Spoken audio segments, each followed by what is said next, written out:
자, 오늘 시간은 주식 투자에서 생존하기. 그래서 이 내용은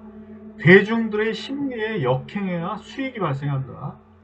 그래서 대다수와 반대로 생각하라는 그런 주제로 한번 오늘 인간의 심리에 대해서 우리가 그 오류를 범하고 있는 몇 가지 심리에 대해서 설명을 할 예정이고, 코스톨라니 외에 뭐 버핏이라든가 조지 소로스, 또 윌리엄 오닐, 피터 린치, 뭐 모든 그런 주식의 그 대가라는 분들은 항상 얘기하는 게 이 심리에 역행하라. 대중과 반대로 생각할 줄 아는 이런 심리를 가져야 돈을 벌 수 있다는 것을 역설적으로 이렇게 얘기를, 각종 책에서도 그런 내용이 누차 설명이 됐고,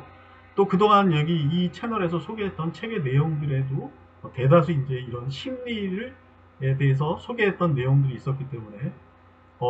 그 중에 특히 이제 코스톨라니 같은 경우는 이제 추세는 돈과 심리로 움직인다라고 해서 이 심리를 상당히 중요하게 봤고, 돈은 이제 누가 많고 적게 가질 수도 있고 이런 개별의 차이는 있지만, 이 사람의 심리라는 거는 대부분 이제 보편적으로 가지고 있는 이런 심리에 역행해야 이제 큰 돈을 벌 수 있다는 거고, 어, 또 하나는 이제 이 시장에서, 주식 시장에서 장기적으로 돈을 버는 사람은 극소수에 불과하지, 대다수가 돈을 버는 시장은 예전에 이 주가 지수 2000에서 뭐 3000선으로 갈 때 어떤 종목에 투자해도 호황기 때에는 일정의 그 수익을 낼 수 있었지만, 지금은 시장은 이제 3000에서 2700선까지 이제 하락한 이런 상태고, 코스닥도 마찬가지로 1000선에서 이제 900선이 위협받고 있는 이런 상황에 있는 현재의 그 주식 시장을 봤을 때는 이제는 어떤 그 하락 추세에 있기 때문에 자신이 이런 심리에 반해서 행동하지 말고 심리를 잘 이용하고 활용할 줄 아는 사람이 수익을 얻을 수 있을 거라고 생각이 되고, 그래서 이와 관련된 몇 가지 내용을 한번 소개를 하면, 먼저 가장 중요한 이제 인지 부조화. 이 얘기는 예전에 이제 이솝우화의 어떤 여우가 이 포도나무 밑에서 이제 포도가 먹고 싶지만, 이게 따먹기가 너무 높은 곳에 매달려 있는 포도를 따기가 힘들기 때문에 도저히 딸 수가 없어서 이제 자기가 먹는 걸 포기를 하면서, 저 높이 있는 포도는 너무 셔서 못 먹을 거야 라고 이렇게 포기를 하는, 그러면서 자기를 합리화시키는, 저건 신놈이니까 먹어봤자 뭐 맛이 없을 거야 라는 식으로 자기 합리화를 하는 이런 상태를 인지부조화라고 하고, 이런 상태는 내가 무엇인가를 간절히 원하고 있지만 얻지 못하는 그 상태가 되면, 인간은 이제 심리적으로 이제 이런 괴로움을 느끼고, 이렇게 생각과 내 행동이 틀려질 때, 일치되지 못할 때 이런 인지 부조화가 발생하면서 사람은 자기 합리화를 통해서 이런 괴로움을 해소하면서 세상을 편하게 살려고 하는 선택을 바로 이제 자기 합리화를 하면서 한다는 그런 내용이고, 그래서 이렇게 기존에 가졌던 신념이나 가치관과 상충되는 상황이 발생하면 인지부조화가 생기고, 이를 해소하는 현명한 방법은 사실관계를 확인해서 원인과 결과를 규명하고 그에 근거해서 신념이나 가치관을 바꾸는 것인데, 그렇게 하지 않고 인간은 자신이 이 생각을 바꾼다는 게 자존감에 상처를 주기 때문에 다른 방법, 그러니까 즉 내 생각을 그대로 유지한 채 오히려 그에 부합되는 정보를 선택적으로 찾으려 하거나 그와 반대되는 정보는 무시하고 걸러내려는 편향이 생긴다는 것. 이런 생각을 확증 편향이라고 하고, 주식시장에서는 이게 인지부조화, 주식시장에서 이런 인지부조화가 생기면 자칫하면 큰 손실과 큰 위험에 맞닥뜨릴 수도 있는 상태가 되기 때문에, 이런 인지 부조화가 상당히 중요한 부분이고, 이게 만약에 이제 주식 시장에 이런 그 상태를 대입한다면 어떤 상태가 되냐면, 이 확증 편향이라는 것은 원래 가지고 있던 생각이나 신념을 확인하려는 경향, 그러니까 쉽게 얘기해서 믿고 싶은 것만 믿고 보고 싶은 것만 보려는 그 사람의 심리, 그래서 자기 생각과 일치하는 정보만 받아들이려는 심리를 가지게 되고, 그 얘기가 무슨 얘기냐면, 내가 어떤 종목을 사서 살 때는 자 올릴 거라는 생각을 가지고 그 주식을 사지만 실제는 이렇게 하락하는 상태가 되면 사람은 내 생각과 실제 벌어진 그 주가의 하락을 자기 합리화를 시킨다는 거예요. 그죠? 그러니까 어떤 그 내가 그 수익을 얻지 못하게 되면 그 수익이 안 나는 종목을 끊고, 그러니까 일종의 어떤 기준 이하로 하락했을 때는 손절매를 하고, 전 시간에 얘기했던 기회비용을 생각을 해서 다른 종목으로 훨씬 더 상승률이 좋고 추세를 이어가고 있는 종목으로 가야 되는데, 그렇게 하지 못하는 그런 습성을 이제 인지부조화를 통해서 알 수가 있고, 그러다 보니까 사람이 손절매를 하지 못하는 이런 상태가 돼서 이 자신이 매수한 종목에 어떠한 악재가 생기더라도 좋게 해석하고 아무리 떨어져도 손절을 하지 못하는 경우가 생기는 게 바로 이런 인지부조화로 인해서 이런 심리가 생기고, 또 자신을 위안을 삼는 게 떨어지는 이유를 계속 떨어지고 있지만 내가 팔지 않았기 때문에 손실이 확정되지 않았다면서 자기 합리화를 하고, 또 각종 신문이나 유튜브 또는 경제 TV를 쫓아다니면서 그 종목에 대해서 긍정적인 소리만 들려주는 그런 방송 내용만 들으려 하고, 또 그와 반대되는 생각을 하는 사람들을 막 공격하면서 자기가 가지고 있는 종목에 대해서 무한 신뢰를 보내는, 계속 떨어지고 있다는 것은 내가 주식을 통해서 어떤 수익을 얻고자 하는 생각과 반대되는 상태가 놓여졌을 때 인간은 자 이런 식으로 생각한다는 것은, 이게 상당히 위험한 상태인 그 인간의 심리고, 우리가 이 어떤 그 가치 함수라고 아주 유명한 이제 곡선인데, 이걸 다시 한번 이제 소개를 하면, 사람은 돈을 잃었을 때의 고통이 돈을 벌었을 때의 슬픔보다 기쁨보다 더 크다는 것. 그래서 이게 이제 수익, 이게 손실이라고 봤을 때 이 좌측을 손실, 우측을 수익이라고 봤을 때 우리가 주식 투자를 해서 10%의 만약에 이익이 났다. 그리고 10%의 손실이 났다. 그래서 만약에 손실이 뭐 100만 원이 났다면 돈은 같은 100만 원의 수익과 100만 원의 손실이지만 사람이 느끼는 감정은 이익에서 오는 기쁨이 1이라면 손실에서 오는 그 슬픔은, 그 고통은 2.25배가 더 강하다는 거. 이런 그래프가 요 상태고, 이 10%에서 이제 손실 구간이 20%, 30%, 50% 넘어가면 이제 절망의 상태가 되면서 이제 한강을 찾게 되는, 이제 깡통을 찾게 되면 이제 한강을 찾게 되는 그런 모습을 보이는 그 상태를 이렇게 표현한 곡선이 요거고, 또 이익은 내가 10%를 수익을 봤을 때 20%, 30% 줄 때 뭐 배가 될 것 같지만 실제적으로 그 기쁨은 그렇게 그닥 이렇게 큰 이런 손실보다는 이렇게 완만한 상태를 보인다는 것. 그래서 이 그래프를 통해서 알 수 있는 것은 우리의 머리는 손실을 인식하는 방식이 왜곡되어 있다는 것을 보여주고, 또 이 손실을 봤을 때 우리는 실제적으로 손실이라는 것은 육체적인 고통을 느낀다는 것. 그래서 우리는 이런 투자를 제 입장에서 보면 투자자들은 이런 위험, 이 손실의 고통을 피하기 위해서 투자의 위험도를 지나치게 크게 과장해서 안전하게 투자하려는 경향을 보이고, 이런 경향은 잘못된 투자 습관을 갖게 되기 때문에 이 손실 회피 성향으로 인해서 잘못된 결정을 내리지 말아야 된다는 거.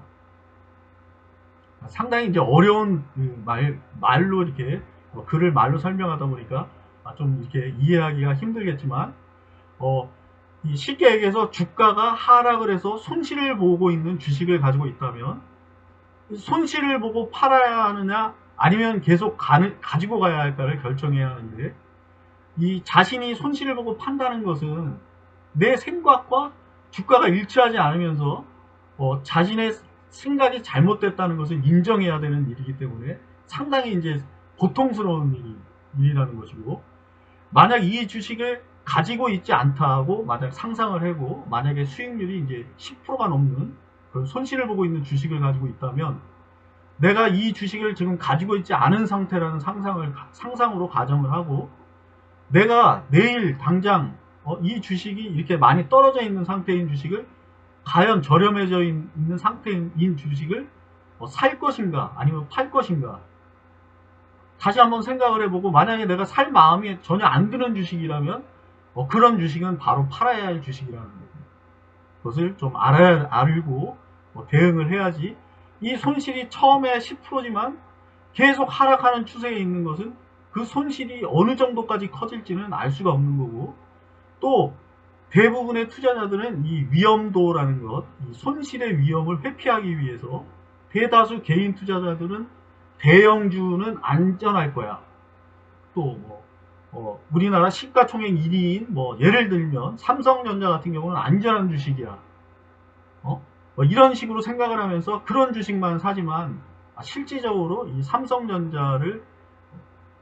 우리가 이 상승하는 추세대에 있는 것은 주가 지수가 이제 급격히 이제 상승하는 구간에서 어떤 큰 수익을 주지 이렇게 이 종합주가 지수가 계속 추락하거나 또 이렇게 하락하는 추세대에서는 여지없이 이제 손실을 보게 될 수밖에 없는 종목도 이 대형주고 또 예를 들어 이 삼성전자에서 스마트폰이 잘 팔린다고 그러면 삼성전자의 주식을 살 게 아니라 그 스마트폰을 생산하는 데 필요한 그 부품 공급 업체가 실제적으로는 더 높은 상승률과 수익률을 보여주고 있는데 돼도 불구하고 개인 투자자들은 삼성만을 살려고 하는 이런 습관을 가지고 있는 그런 형태를 보인다는 것이고 그래서 항상 현대차가 잘 팔린다 그러면 현대차에 납품하는 부품 공급의 1차 벤더나 2차 벤더 업체는 훨씬 더 높은 수익을 주는데 개인 투자자들은 그런 종목은 떨어질 때는 막 몇 프로씩 팍팍 떨어지고 현대차 같은 경우는 그렇게 크게 떨어지지 않고 방어를 된다는 식으로 이런 식으로 생각한다는 거죠. 그것이 아주 이런 나쁜 투자 습관을 들이게 되는 그런 요인이 되는 거고 그리고 이 앵커링 효과 이 효과는 뭐냐면 앵커링이라는 것은 배가 닻을 내려서 어느 지점에 닻을 내려서 배를 움직이지 못하게 이렇게 고정하는 이런 닷을 이제 앵커라고 하고 인간의 사고가 초기에 제시된 기준으로 판단을 내리는 좀 어려운 얘기 같지만 쉽게 얘기해서 어떤 재래시장에서 만약 내가 어떤 상인과 물건을 흥정을 하는데 그 물건의 원래의 판매 가격이 만약 800원이라고 했을 때 이 상인은 먼저 이 구매자가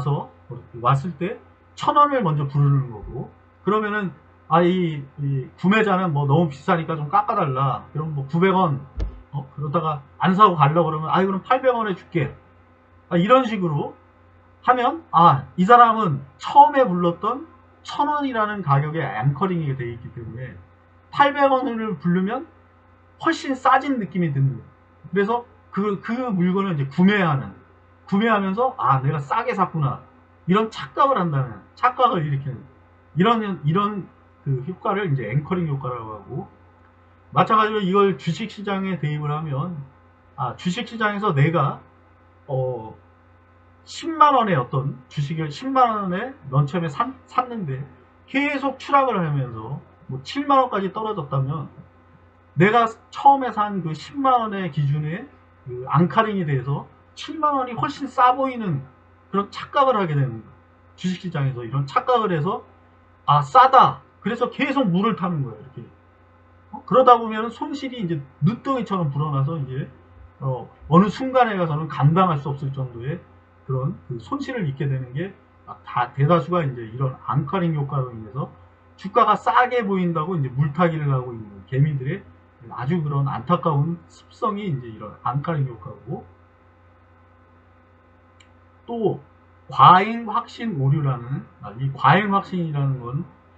자신이 어떤 실제의 정확성보다 더욱 확신하여 자신이 믿는 바를 과잉 추정하는 심리 쉽게 얘기해서 내가 이럴 줄 알았어. 나 미리 알고 있었어. 이런 식으로 생각하는. 그래서 이게 뭐 어떤 그 투자자에는 어떤 효과냐 하면 투자에 있어서 100%의 확신은 없다는 거.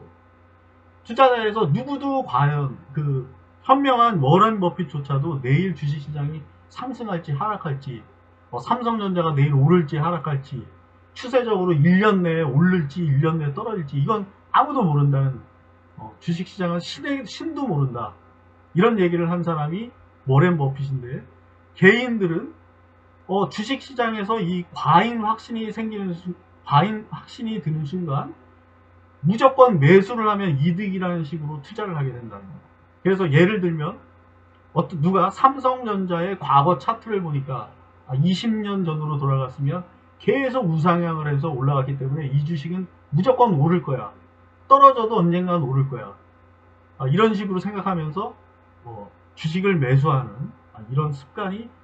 이제 과잉 확신으로 비롯된 거고, 이런 과잉 확신을 갖게 되면 주가가 조금 오르면 내 말이 맞지 이렇게 생각하면서 매수하고, 또 떨어지면 내 이럴 줄 알았어 하면서 매도하고, 이렇게 반복적인 손실을 키우게 되면서 어떤 큰 손실을 보게 되는 게 이런 과잉 확신 편향으로 인한 인간의 심리를 얘기하는 거고, 또 이 과잉 확신과 유사한 이제 사후 과잉 확신이라는 거, 어떤 일의 결과를 알고 나서 그 일이 일어나리라는 것을 처음부터 알고 있었던 것처럼 믿는 이런 심리. 그래서 오늘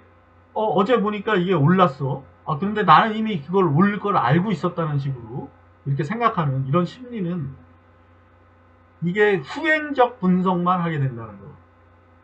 거. 그래서 항상 이 분석이라는 것이 이미 벌어진 상태를 가지고 논하게 되면 계속 후행성 분석만 하게 되기 때문에 사람들이 이런 그 심리에 빠지지 않아야지만 어떤 수익을 얻게 되고, 또 100%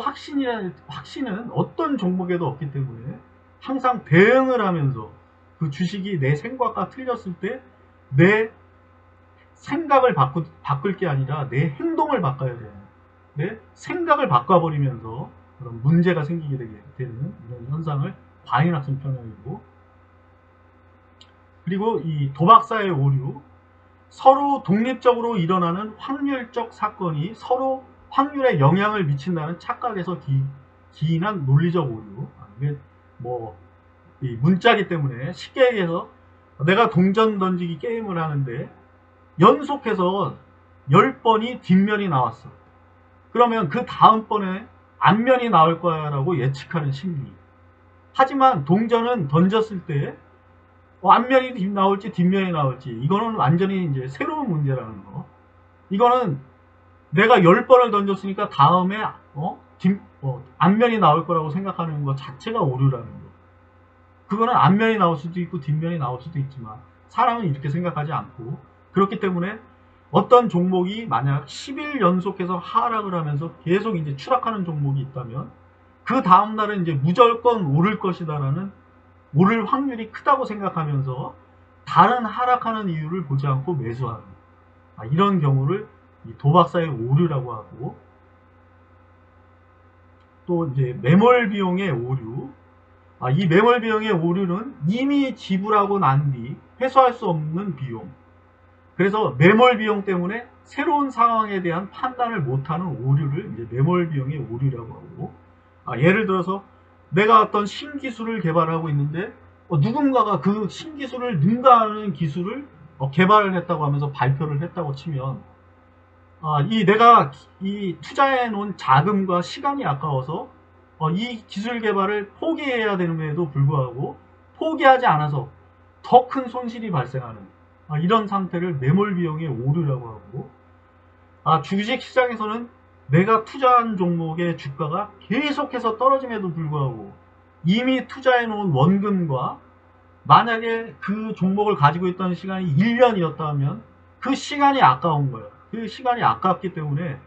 해당 종목을 보유하고 있다가 더 큰 손실을 보게 되는 경우. 그래서 자신이 투자한 돈과 시간이 아까워 쉽게 매도하지 못하는 심리. 이게 이제 매몰 비용의 오류라고 하고, 여기 채널에서의 얘기하는 이 장기 투자의 목적과 주식으로 돈 버는 방법은 딱 이제 두 가지. 돈 버는 방법에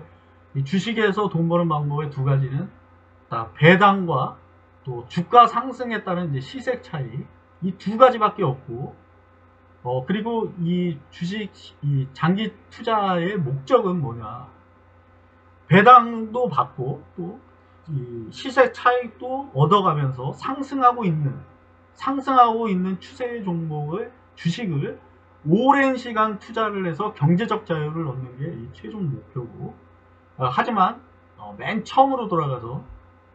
이 인지 부조화 이걸 다시 설명을 하면, 우리는 아까 얘기했듯이 여러 가지 아까 이 앙카링 효과부터 도박사의 오류, 매몰비용의 오류, 자 이것을 내가 알고 있다면 이렇게 하락하고 있는 주식은 내 생각과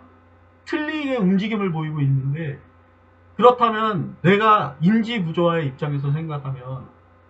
내 생각과 반대로 움직이는 주식을 내가 생각을 바꿀 게 아니라 그 종목에 대해서 무한 신뢰를 보내면서 그 종목은 좋은 종목이야 하면서 멘탈을 잡고 있을 게 아니라 빨리 손절을 해서 끊어내고 기회비용 측면에서 다른 종목으로 갈아타서 더 크게 수익을 볼 수 있는 그 시간과 그 손실을 많이 할 수 있음에도 불구하고 그 종목의 사랑에 빠져서 이렇게 추락하고 있는 종목에 계속 물을 주면서 꽃은 뽑아내고 이렇게 추락하고 있는 종목에 계속 물을 타고 있지 않나를 한번 반성을 한번 해보고, 그래 당장이라도 내가 내 생각과 반대로 움직이는 종목이 내 포트에 있다면 그 종목을 1차적으로 한번 매도를 검토를 해보고, 지금 수익이 내는 종목이 있다면 그런 종목에 더 어느 정도 수익을 내주고 있는 종목을 더 키우려는 그런 노력을 할 때 어떤 내 계좌에 수익이 날 수 있을 거라고 생각이 들고, 그래서 오늘 그 얘기의 결론은, 손실이 나는 주식은 내 생각과 틀린 주식이기 때문에 내 생각을 바꾸려 하지 말고, 즉 그 주식과 사랑에 빠져가지고 멘탈만 잡고 있으려는 생각을 버리고 내 행동을 바꿔서 손실이 난 종목은 손절선 이하로 떨어졌을 때 과감히 손절하는 그런 행동을 해야 되고, 또 상승하는 종목은 내 생각과 일치하기 때문에 그런 종목을 더 키우기 위해서 노력해야 된다는 그런 그 얘기로 오늘의 결론을 맺고